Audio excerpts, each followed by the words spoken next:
হঠাৎ রাতারাতি পাল্টে গেল ধারাবাহিকের প্রধান নায়িকা। লাভ বিয়ে আজকাল এবং চিনির পরে আবার জলসার অন্যতম জনপ্রিয় ধারাবাহিক তুমি আশেপাশে থাকলেতে নায়িকা পরিবর্তন হলো।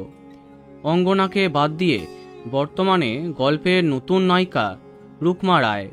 এক সময় যেখানে গল্পের দুই নায়িকা অর্থাৎ পারো পার্বতী একজনই ছিল, অর্থাৎ অঙ্গনাকেই দেখা যেত দুই চরিত্রে, সেখানে বর্তমানে দুই চরিত্রে দুজন আলাদা অভিনেত্রী, বাদ অঙ্গনা। কিন্তু কেন এই রকম হচ্ছে, কেন বাদ দেয়া হলো তাকে? একসাথে দুটি কারণ সামনে আসছে, আর দুটোই সত্যি। প্রথমত, নায়িকা নিজেই জানিয়েছেন তিনি খুবই অসুস্থ। তার শরীরটা এতটাই খারাপ যে ডাক্তার তাকে রেস্টে থাকতে বলেছেন। পার্বতী চরিত্রটা এতটাই ছটফটে যে সেটা তার পক্ষে কন্টিনিউ করা সম্ভব নয়।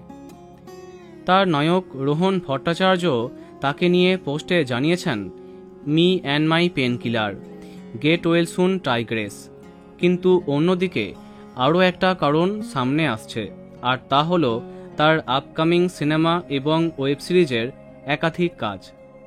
জানা যাচ্ছে পারিয়া 2 সিনেমা এবং বেশ কিছু ওয়েব সিরিজের কাজ তার কাছে আছে।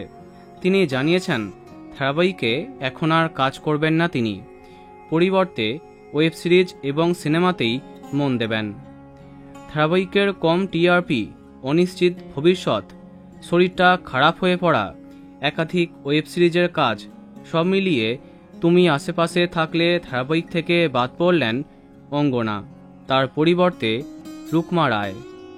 তো বন্ধুরা, এ বিষয়ে তোমার কি মন্তব্য কমেন্টে জানাতে পারো। ভিডিওটি লাইক এবং শেয়ার করো। এই রকম আরও অনেক ভিডিও পেতে সাবস্ক্রাইব করো কারেন্ট বস। ধন্যবাদ।